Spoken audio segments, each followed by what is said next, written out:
le thème de ce jour, c'est la divinité de Jésus. Si on veut parler de tous les aspects qui démontrent dans la Bible que Jésus-Christ est Dieu, ça sera très long. Alors j'ai fait un résumé, voilà, que nous allons partager, afin de savoir que Jésus-Christ, il est le Dieu véritable. Voilà, c'est un petit résumé que j'ai fait. Sinon, si on veut rentrer dans les détails, il faut au moins 3 ou 4 dimanches pour pouvoir décortiquer tout ça. C'est trop long. Mais j'ai fait un résumé. Alors, nous allons faire de ce résumé un enseignement sur la divinité. Donc, si nous voulons entrer dans tous les aspects de sa divinité, il va nous falloir plusieurs semaines, comme je viens de dire, plusieurs dimanches. C'est pourquoi nous allons faire un résumé. Et j'espère que nous serons tous édifiés. Amen. Que nous serons tous édifiés. Alors nous allons parler de Dieu et de ses hauts et bienfaits. Et ensuite démontrer que Jésus est Dieu. Amen. Nous allons démontrer que Jésus est Dieu. Voilà. Pour cela, nous allons commencer par le commencement. Genèse 1, verset 1. Au commencement, Dieu créa les cieux et la terre. Cela signifie qu'au commencement, il n'y avait rien. Il n'y avait pas de cieux et il n'y avait pas la terre. Amen. Donc Dieu a créé les cieux et il a créé la terre. Ça, le commencement. Mais Dieu, il n'a pas de commencement, il n'a pas de fin. Il est avant le commencement. Parce que c'est lui qui crée le commencement. Amen. C'est lui qui crée les cieux et ensuite il crée la terre. Et ensuite il crée les temps.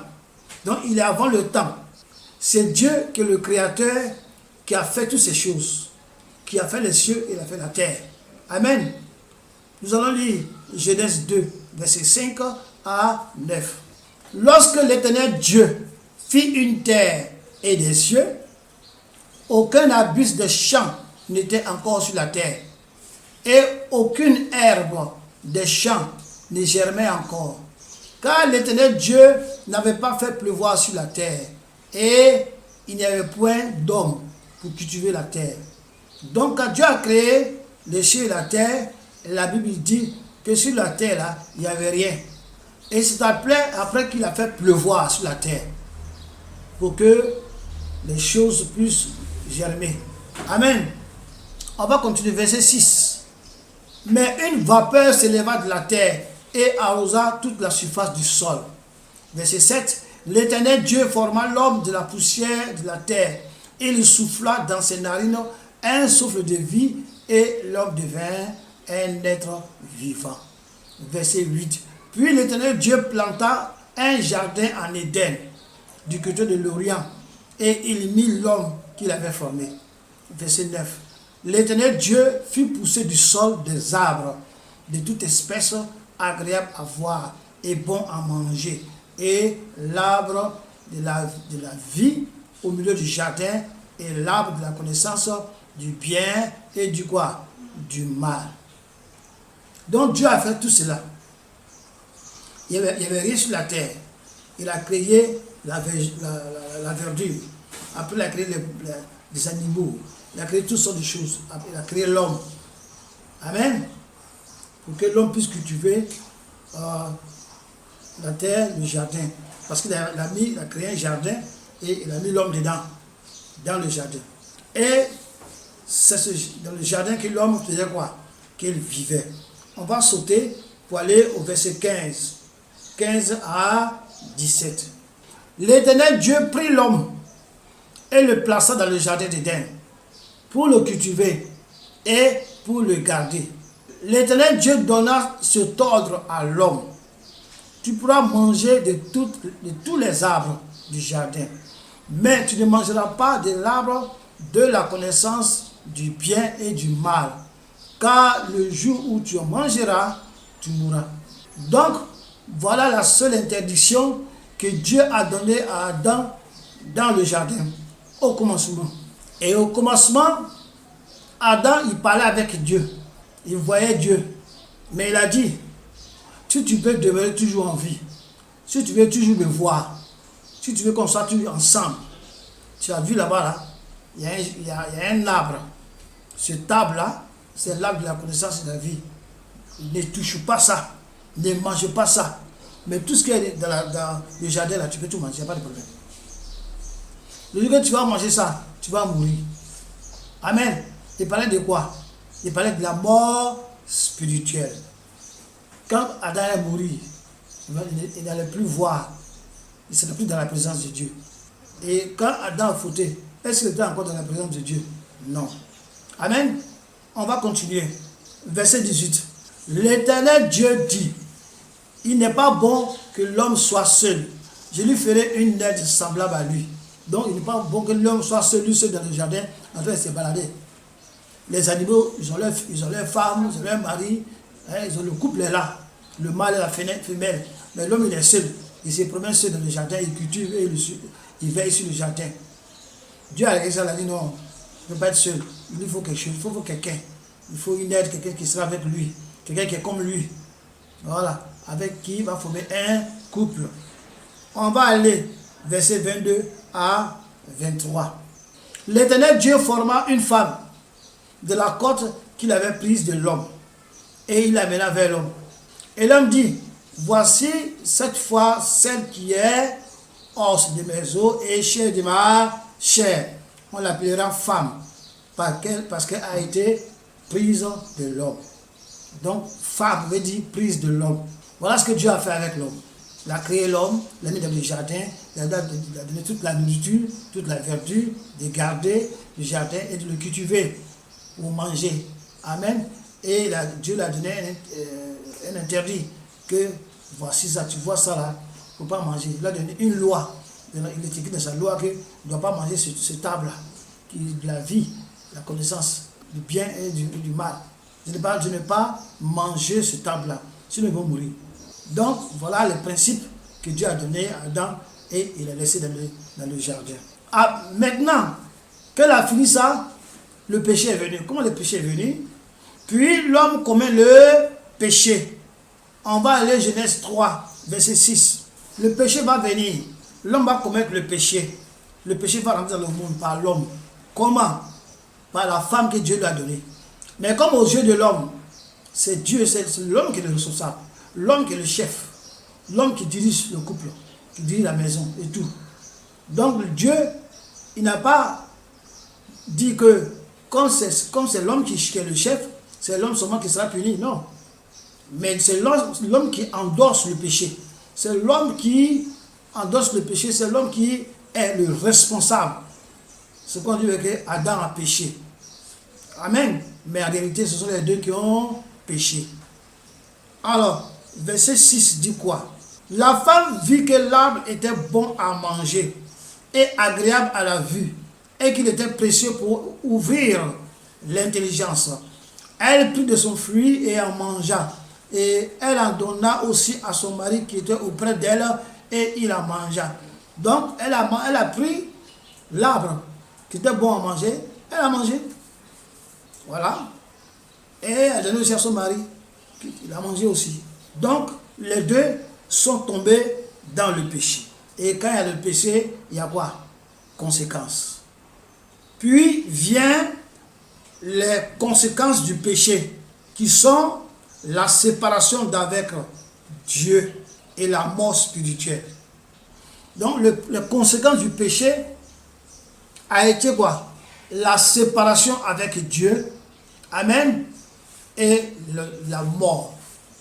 Donc, la mort spirituelle nous sépare de Dieu.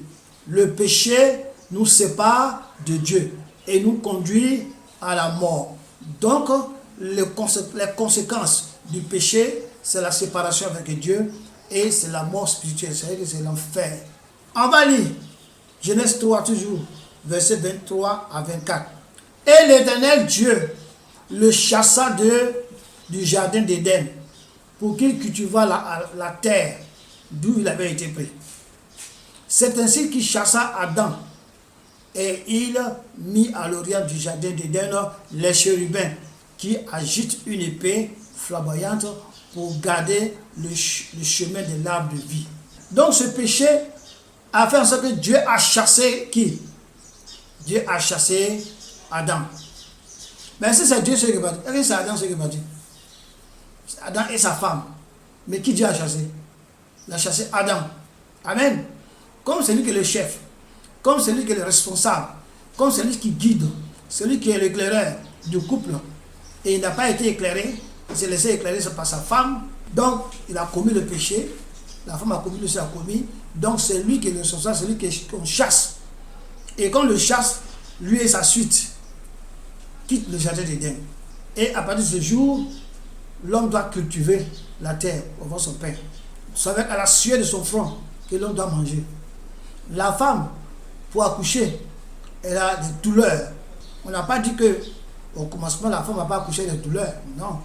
Mais les douleurs que la femme a, elle a maintenant lorsqu'elle accouche, ces douleurs-là ne devraient pas être ce genre de douleurs que Dieu avait prévu pour la femme. Ces douleurs sont corsées. Des femmes, elles accouchent. Et après l'accouchement, elles meurent. Tellement qu'elles sont fatiguées, tellement que la douleur est atroce, tellement qu'elle est faible, elles meurent. Des fois, l'accouchement cause la mort de la femme. Ou alors l'accouchement cause la mort de l'enfant. Tellement que c'est douloureux, tellement que c'est compliqué. Or, dans le jardin d'Éden, Dieu n'avait pas décidé les choses ainsi. Mais c'est à cause du péché. L'homme aussi, il souffre aujourd'hui pour avoir son pain, pour avoir sa nourriture, pour avoir du travail, pour gérer sa famille, c'est pas facile. Tout ça, ça ne devait pas être. Mais à cause du péché qui les a séparés de Dieu, ils sont obligés de vivre quoi? De vivre maintenant ainsi. Donc, c'est ça qu'il s'agit. Donc, depuis ce jour, il y a la séparation entre l'homme et son Dieu. Depuis qu'il a été chassé du jardin, le jardin de Dieu, depuis ce jour, c'est fini. Il y a la séparation entre l'homme et son Dieu. Parce que nous tous, nous sommes venus après la sortie d'Adam et Ève du jardin. Adam et Ève n'ont pas eu les enfants dans le jardin. Lorsqu'on les a chassés, c'est alors après cela qu'il y a des enfants. Donc les enfants sont nés hors du jardin, donc séparés de la présence de Dieu. Pourquoi? Parce que leurs pères ont péché, avaient péché. Et c'est ce qui a fait que j'ai été séparé. Dès lors, l'homme est destiné à la mort spirituelle. Dès ce moment où Dieu a chassé Adam et Ève du jardin et que j'ai eu les enfants en dehors du jardin, en dehors de la présence de Dieu, c'est le péché originel que Adam et Ève ont commis. Et ce péché originel-là se déploie, est communiqué et dans les membres de leurs enfants et des enfants de leurs enfants jusqu'à nous aujourd'hui. C'est pourquoi nous sommes quoi? Dans le péché. L'homme est destiné à la mort spirituelle car ayant péché contre Dieu. C'est ça qui est écrit dans Romains 3, 23. Que tous ont péché et sont privés de la gloire de Dieu. Adam et sa femme et ses enfants et nous les descendants. Aujourd'hui, on a tous péché et nous sommes éloignés, chassés, éloignés de la gloire de Dieu, de la présence de Dieu. On va lire aussi Romains 6, 23. Car le salaire du péché, c'est la mort. Mais le don gratuit de Dieu, c'est la vie éternelle en Jésus-Christ notre Seigneur. Donc, le salaire du péché, c'est la mort. Et comme tous ont péché et sont privés de la gloire de Dieu, alors la conséquence de cela, c'est la mort qui les attendait. Donc, c'est la mort qui attend l'homme. La mort spirituelle qui attend l'homme. Le salaire du péché, c'est la mort. Ainsi, l'homme fut séparé de Dieu à cause du péché. Aujourd'hui, l'homme est séparé de Dieu à cause du péché. Voilà ce qu'il s'agit. Mais Dieu étant amour, la Bible dit que Dieu est amour. Dieu étant amour, a décidé de racheter l'homme et de faire la réconciliation entre lui et les hommes. Donc Dieu décide de racheter l'homme. Amen. Dieu décide de ôter ce qui le séparait avec l'homme. Donc il va racheter l'homme. Il va donner quelque chose et il va prendre l'homme. Parce que si l'homme est destiné à la mort, donc l'homme n'est plus dans la présence de Dieu, il est dans la présence de qui? Dans la présence du diable. Gouverné par qui? Le diable. Dirigé par qui? Le diable. Et pour l'arracher des mains du diable qui l'a fait pécher, il va falloir donner quelque chose. Il va falloir le racheter. Il va falloir racheter l'homme. C'est de ça qu'il s'agit. Dieu étant amour a décidé de racheter l'homme et de faire la réconciliation entre lui et l'homme. Pour cela, il fallait ôter le péché originel sur l'homme, l'enlever. Parce que c'est ce péché originel-là qui éloigne l'homme de Dieu, qui prive l'homme de la présence de Dieu. Il faut l'enlever.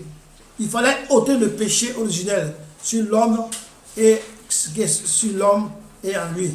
Car cela était la cause de la séparation entre l'homme et Dieu. C'est le péché. Alors Dieu a décidé d'envoyer son Fils unique. Que le Fils unique soit celui-là qui va donner un échange pour nous racheter. Donc il va nous racheter en donnant son Fils en échange. Donc envoyer son Fils unique afin que l'homme soit sauvé. Sauvé de la mort éternelle. Donc il va donner son Fils. Amen. Et il va racheter l'homme. Pour que l'homme puisse être de nouveau dans sa présence. Pour qu'il puisse tous de nouveau être réconcilié avec l'homme. Pour qu'il puisse de nouveau être dans l'amour. Que l'homme puisse être dans sa présence. Afin qu'il puisse converser comme avant dans le jardin d'Éden. Dieu n'a pas créé l'homme pour que l'homme s'éloigne de Dieu. Mais Dieu a créé l'homme pour être dans la communion, communiquer avec lui. Comment cela devait se faire? Par le sacrifice, c'est-à-dire la mort de son Fils, afin que son sang fasse l'expiation du péché de tous. Donc il va donner son Fils, il va le sacrifier, et par sa mort, le sang qui va couler va faire l'expiation, va ôter le péché originel de la vie de l'homme. Alors l'homme pourra être de nouveau dans la présence de Dieu. Donc Dieu a sacrifié son Fils. Dieu a donné son Fils. Dieu a fait que son Fils soit tué. Que le sang de son Fils soit coule.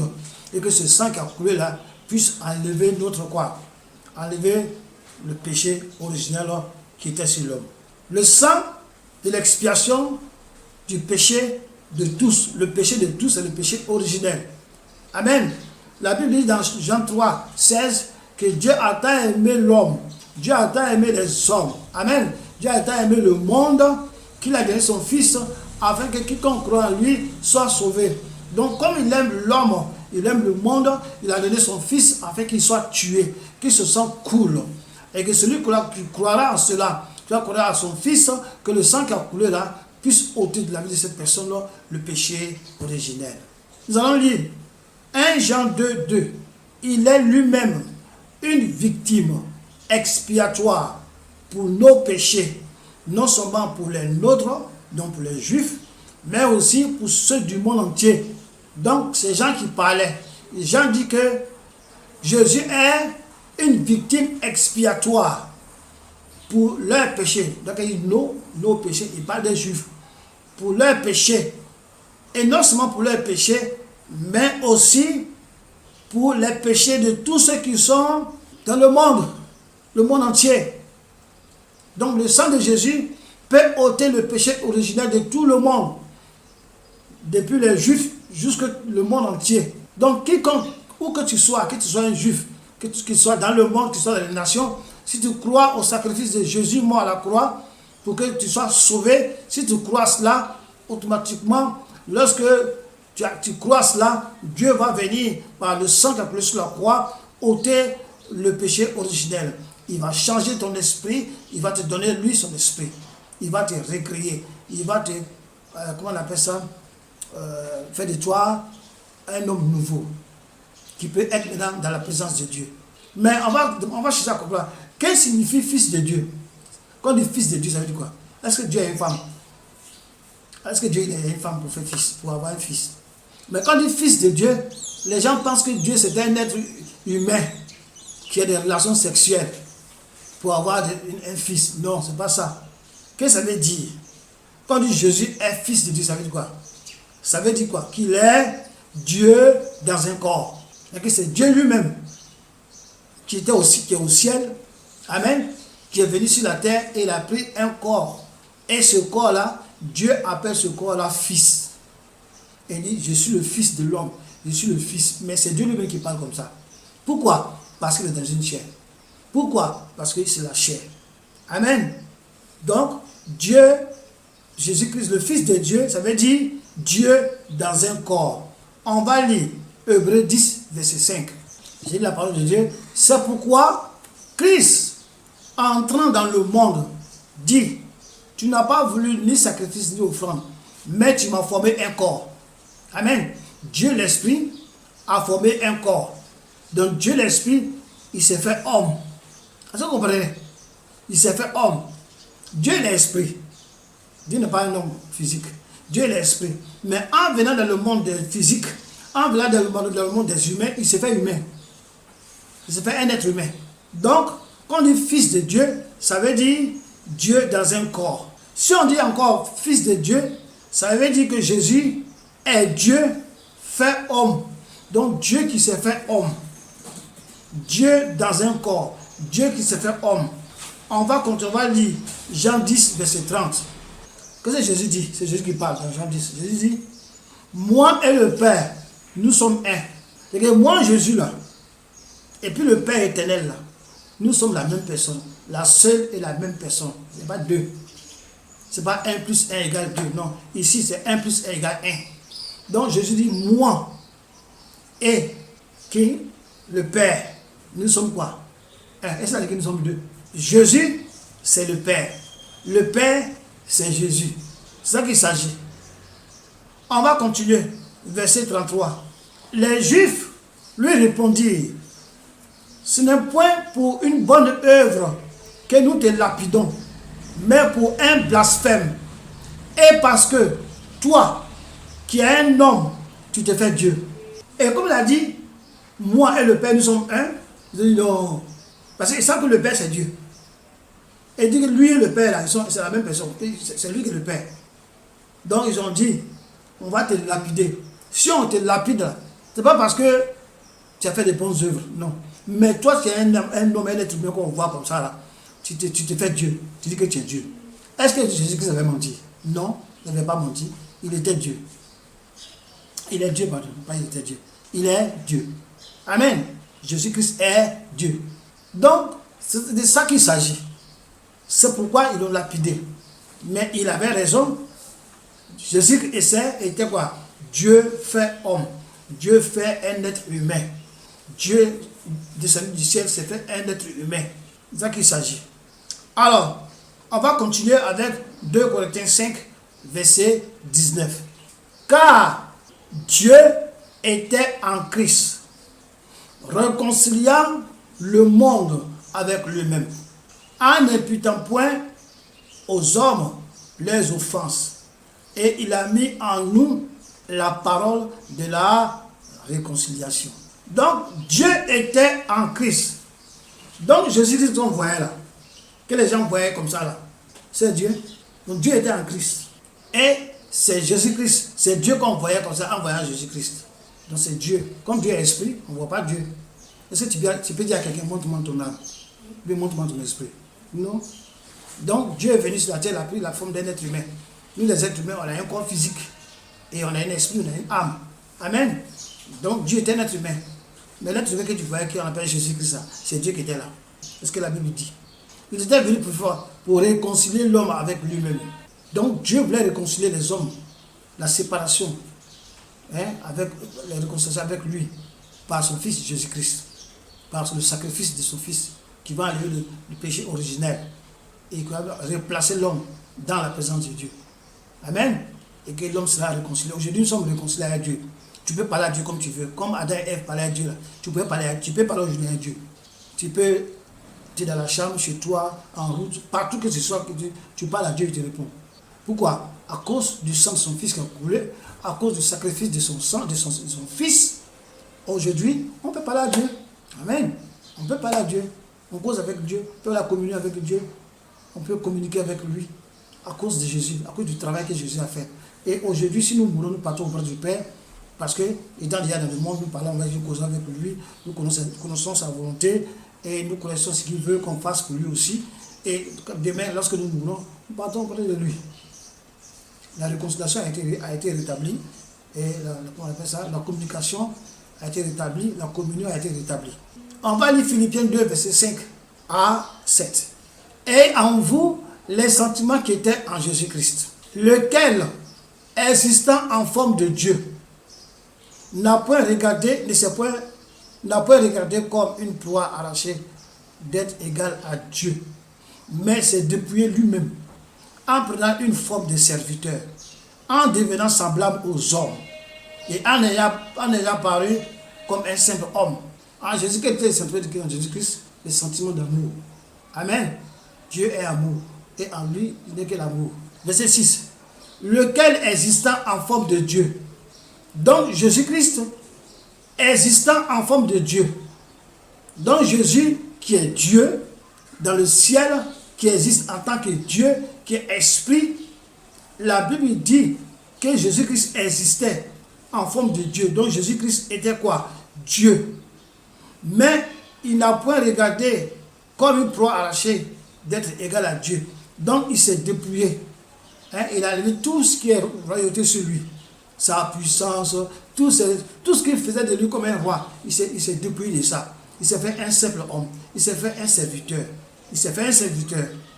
Il ne s'est pas fait comme égal à Dieu. C'est pourquoi il a dit mon père. Tu dis mon père. Il peut dire que c'est moi, je suis Dieu. Il dit je suis Dieu. Il peut dire ça. Mais pourquoi il dit mon père? Pourquoi? Parce qu'il s'est dépouillé de tous ses attributs royaux. Et il est venu sur la terre. Et même s'il est venu sur la terre, quand il dit je suis roi là, personne ne le croit. Personne ne le croit. Mais là, quand il va dire je suis Dieu. Ah, là, mais bon, ils vont nous chercher à le tuer. Comme le gars l'a lapidé là. Toi qui étais un homme, tu te fais égal à Dieu. Mais effectivement, il était Dieu.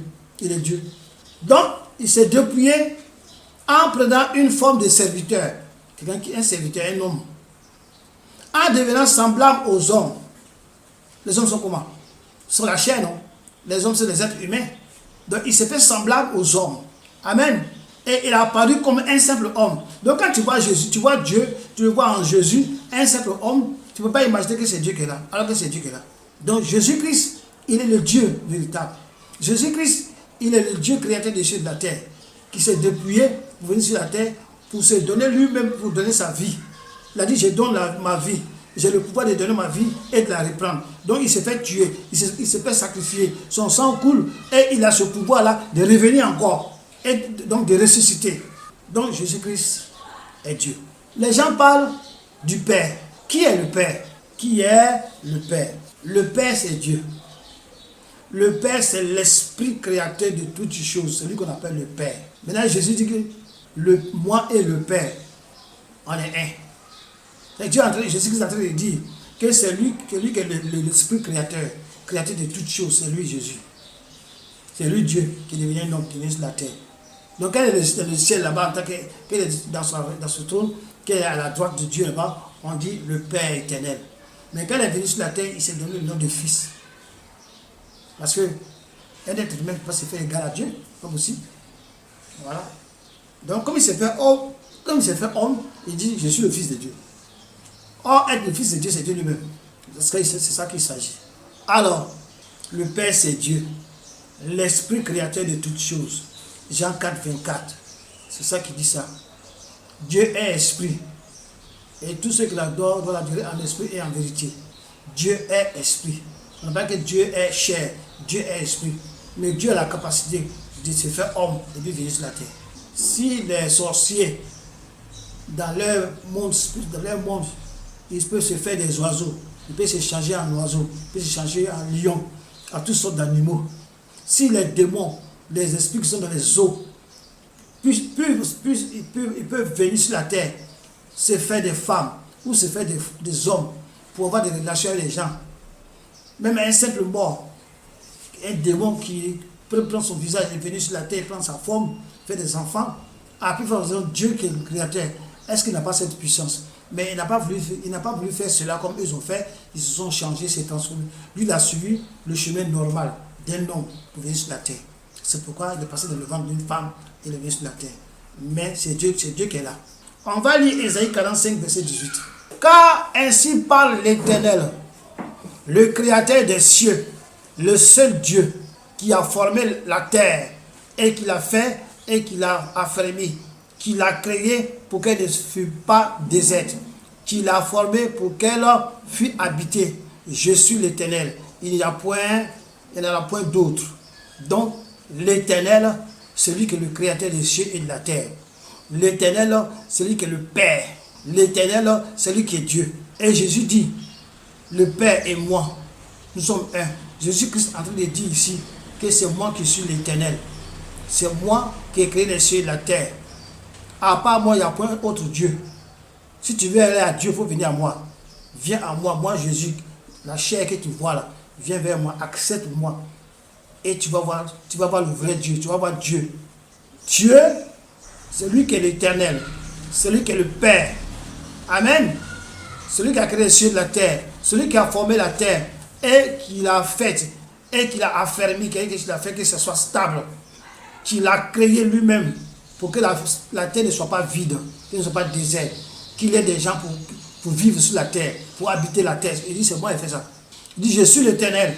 Il n'y a pas d'autre Dieu. Après lui, l'Éternel, le Père éternel, le Dieu éternel, le Père, après lui, là, il n'y a pas d'autre Dieu qui peut faire ce qu'il a fait. C'est lui qui est le seul Dieu. Qui est Jésus alors? Est-il Dieu? On va lire Jean 14, 7 à 11. J'ai lu la parole de Dieu. Si vous me connaissiez, vous connaîtrez aussi mon Père. Et dès maintenant, vous le connaissez et vous l'avez vu. Philippe lui dit, Seigneur, montre-nous le Père et cela nous suffit. Jésus lui dit, il y a si longtemps que je suis avec vous et tu ne m'as pas connu, Philippe. Celui qui m'a vu le Père. Comment dis-tu, montre le Père? Ne crois-tu pas que je suis dans le Père et que le Père est en moi? Les paroles que je vous dis là, je ne les dis pas de moi-même. Le Père qui demeure en moi, c'est lui qui fait les œuvres. Donc il a dit, Philippe, si tu m'as vu là, tu as vu le Père. Il n'y a pas un autre Père quelque part. C'est moi, je suis le Père. Et je vous ai déjà dit, le Père, moi et le Père, nous sommes un. Donc si tu me vois, tu as vu le Père. Comment tu peux me demander encore moi le Père? Non. Je suis le Père. Voilà. Et je suis dans le Père en moi. Quand il dit je suis dans le Père, ça veut dire quoi? L'Esprit. L'Esprit vient du Père. C'est l'Esprit, c'est le Père. Et le Père en lui, dans la chair que tu vois là, en moi là, c'est le Père qui est en moi. Et tout ce qu'il fait, ce n'est pas moi la chair qui fait, mais c'est le Père qui est en moi là qui fait ça. Donc Jésus, c'est lui le Père. C'est lui le Fils. Amen. Jésus est le Père. Jésus est Dieu.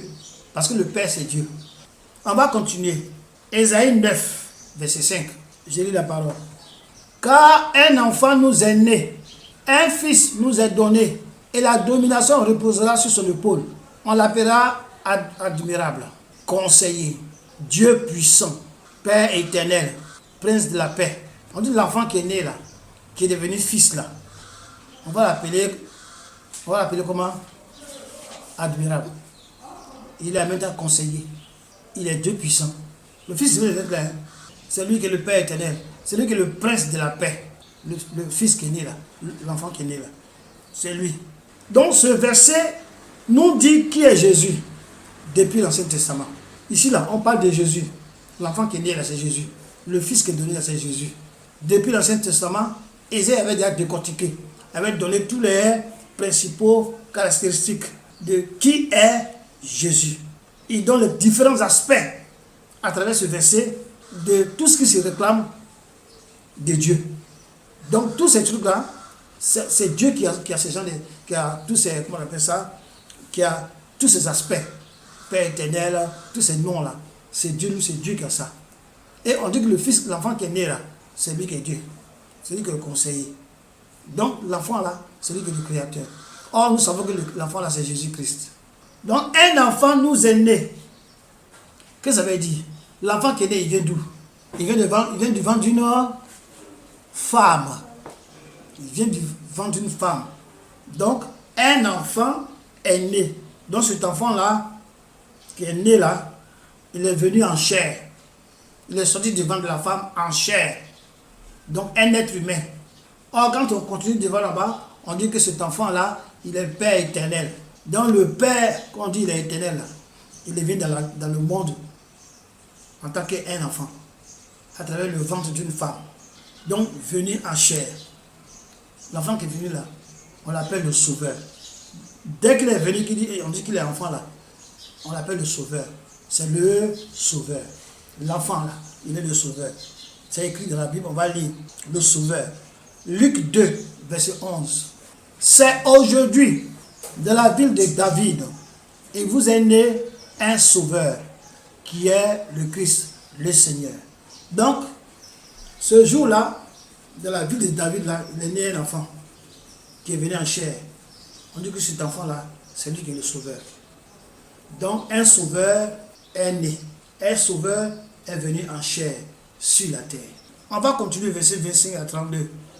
Là, on nous explique clairement que Jésus-Christ, l'enfant là, c'est lui qui est le sauveur. C'est lui qui est le salut. Verset 25 à 32. Je lis la parole de Dieu. Et voici, il y avait à Jérusalem un homme appelé Siméon.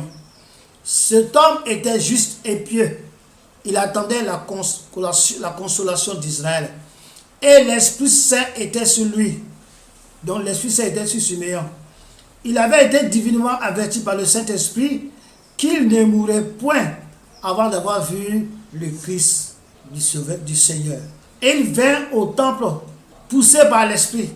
Et comme les parents apportaient le petit enfant, Jésus, pour accomplir à son égard ce que ordonnait la loi, il le reçut dans ses bras, bénit Dieu et dit: Maintenant, Seigneur, tu laisses ton serviteur s'en aller en paix, selon ta parole, car mes yeux ont vu ton salut. Mes yeux ont vu le Sauveur. Salut que tu as préparé devant tous les peuples. Lumière pour éclairer les nations et gloire d'Israël, ton peuple.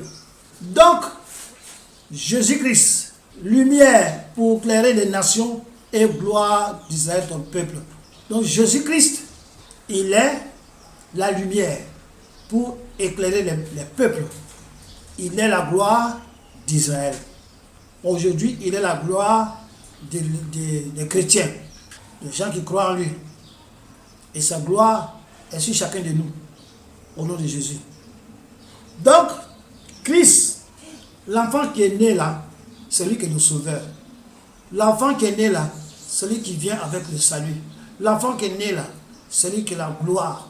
Amen. L'enfant qui est né là, c'est lui qui est sauveur. Donc, un enfant est né, le sauveur est né. Amen. On va continuer. On dit, un fils nous est donné. Donc, le fils, lui, il est donné. Amen. L'enfant, il est né. Mais le fils est donné. Qu'est-ce que ça veut dire que le fils est donné? Le fils, c'est qui? C'est le oint. Le fils, c'est qui? C'est le Christ. Le fils est le Christ. Christ veut dire oint. Donc, ce fils-là, c'est celui-là que Dieu a oint. Et qui, par lui, va sauver le monde. Donc, il est venu, il était enfant, on nous a présenté comme il est le sauveur. Maintenant, étant Christ, il va maintenant faire son œuvre du salut. Il va maintenant procéder à l'œuvre du salut. Il devient fils de Dieu. De même, nous aussi, quand on était chrétiens là, on était enfants de Dieu. Maintenant, nous sommes fils et filles de Dieu. Parce que nous avons été oints. Nous avons reçu le Saint-Esprit.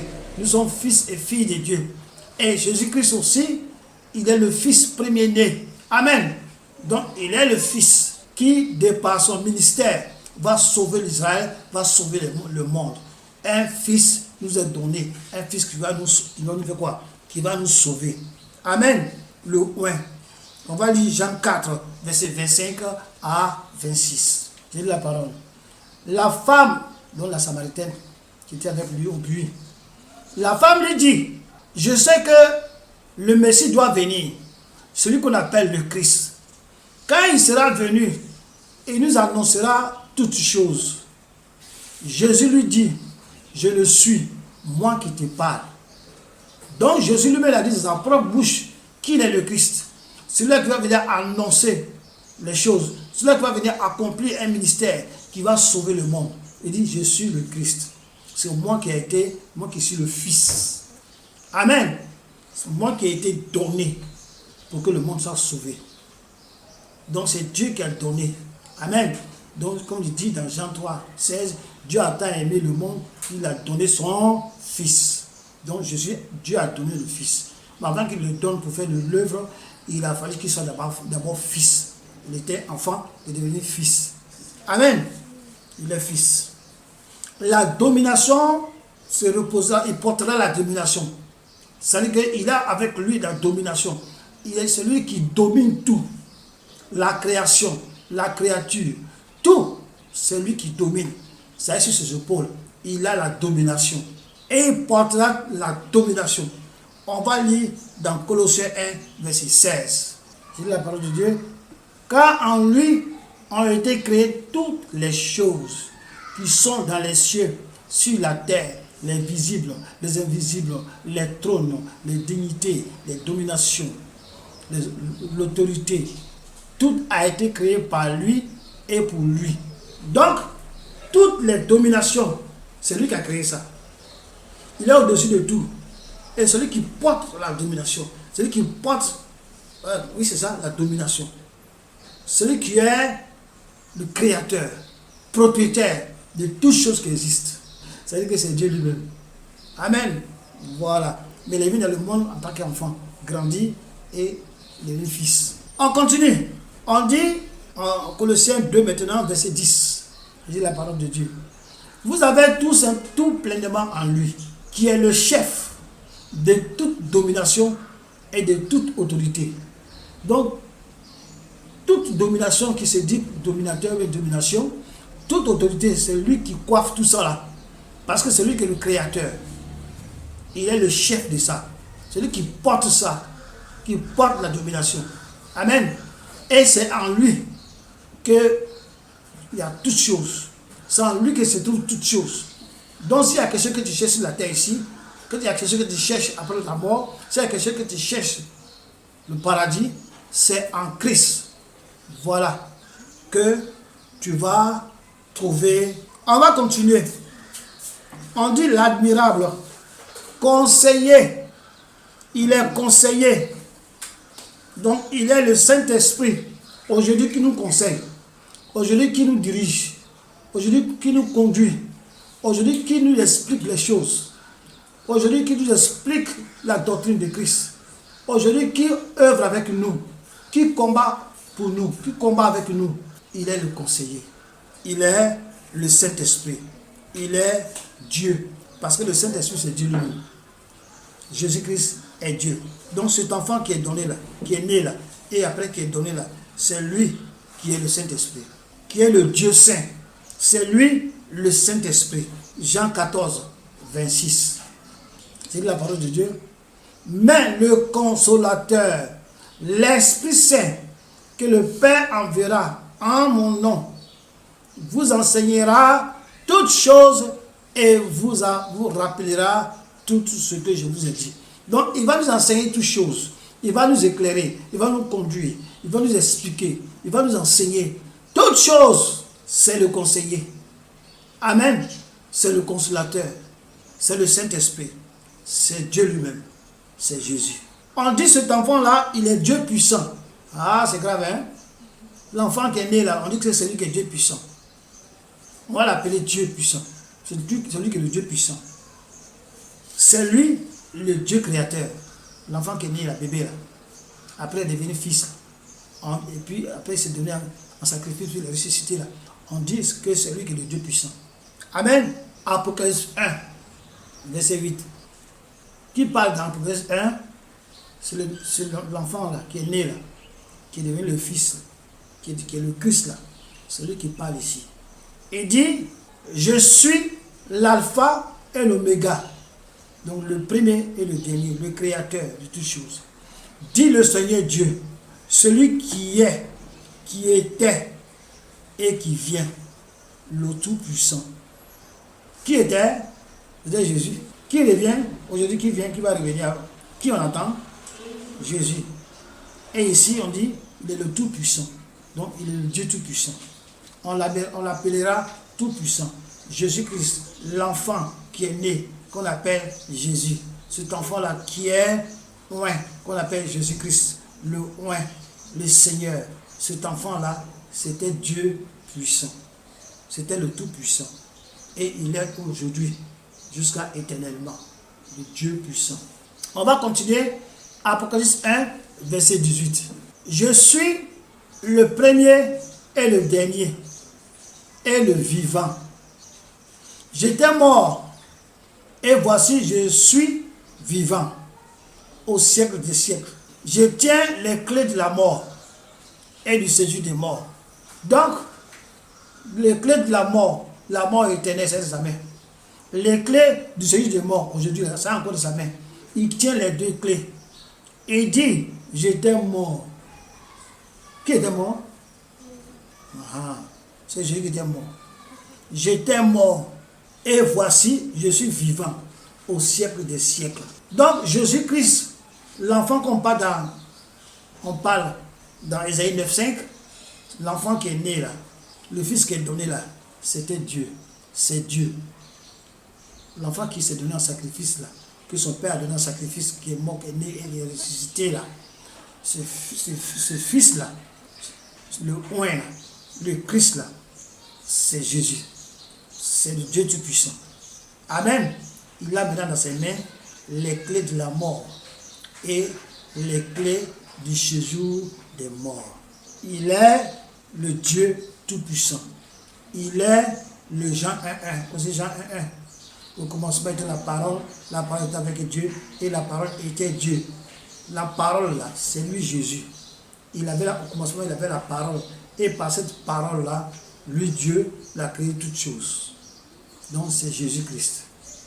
Jésus-Christ est donc qui? Dieu. Il est le Père éternel. Genèse 28, verset 13. Et voici, l'Éternel se tenait au-dessus d'elle. Et il dit, je suis l'Éternel, le Dieu d'Abraham, ton Père et le Dieu d'Isaac. La terre sur laquelle tu es couché, je la donnerai à toi et à ta postérité. Donc, Père éternel, Dieu créateur, c'est Jésus-Christ. C'est Jésus-Christ.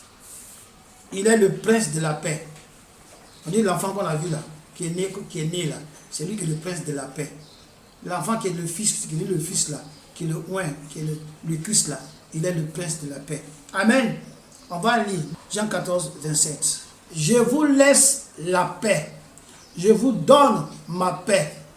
Et je ne vous donne pas comme le monde donne. Que votre cœur ne se trouve point et ne s'alarme point. Qui donne la paix? La paix éternelle, c'est Dieu. C'est Jésus. Donc il est le prince de la paix. C'est lui qui est le prince. Pourquoi il dit le prince? Il peut dire je suis le Dieu de la paix. Mais quand il disait ça, il disait encore où? Dans sa chair. Donc étant là dans la chair, il s'est dit fils. Amen. Donc si le père, s'il dit fils, c'est qu'il a un père. Voilà. Donc le père, il s'est fait fils. Donc quand il s'est fait fils, il est prince. Voilà. Tu ne peux pas être fils de roi. Non. Fils, il s'est fait prince. Il dit, je vous donne la paix. Donc la paix de Dieu, ça avec Christ. C'est lui qui donne ça. Amen. Acte 3, 15, dernier verset. Vous avez fait mourir le prince de la vie, que Dieu a ressuscité des morts. Nous en sommes témoins. Donc il dit, vous avez fait mourir le prince de la vie. Mais qui donne la vie? C'est le Père. C'est Dieu. Mais comme il s'est fait homme, alors il s'est fait prince. Prince veut dire quoi? Prince c'est le fils du roi. La princesse c'est qui? La fille du roi. Donc prince, c'est le fils du roi. Amen. Alors que nous savons que le fils, le père, c'est la même personne. Voilà. Il dit, vous avez fait mourir le prince de la vie. Donc vous avez tué Jésus. Celui qui donne la vie. Le prince de la vie. Donc Jésus-Christ, c'est lui qui est la paix. Jésus-Christ est donc quoi? Dieu. Le Dieu véritable. Amen. Lorsqu'on va dans 1 Jean 5, verset 20 à 21 là-bas, ce verset nous démontre par A plus B que Jésus-Christ, c'est lui qui est Dieu. On va lire ça. J'ai la parole. Nous savons aussi que le Fils de Dieu est venu. Le Fils de Dieu, Dieu fait chair, est venu. Voilà. Donc, vous comprenez maintenant quand on dit fils de Dieu, là, ça veut dire que Dieu qui s'est fait chair, Dieu qui s'est fait homme. Ça va? Ça peut aller? Ok. Nous savons aussi que le Fils de Dieu est venu et qui nous a donné l'intelligence pour connaître le véritable. Et nous sommes dans le véritable, en son Fils Jésus-Christ. C'est lui qui est le Dieu véritable et la vie éternelle. Petits enfants, gardez-vous des idoles. Donc, tout chrétien qui croit que Jésus-Christ est le Dieu véritable, Dieu l'a donné l'intelligence. Dieu a relevé son intelligence afin de connaître le véritable. Qui est le véritable? Le véritable Dieu. Et il dit ici, nous sommes dans le véritable. Donc nous sommes dans le véritable Dieu. Et le véritable Dieu, c'est qui? C'est Jésus-Christ. Donc Jésus-Christ est le Dieu véritable. Si après cet enseignement, que si quelqu'un te dit que Jésus-Christ n'est pas Dieu, que tu doutes, ça veut dire que tu n'as pas relu les versets. Il faut réviser, relire les versets, et tu comprendras que Jésus-Christ, c'est Dieu, le Dieu véritable. Amen. Que Dieu nous bénisse.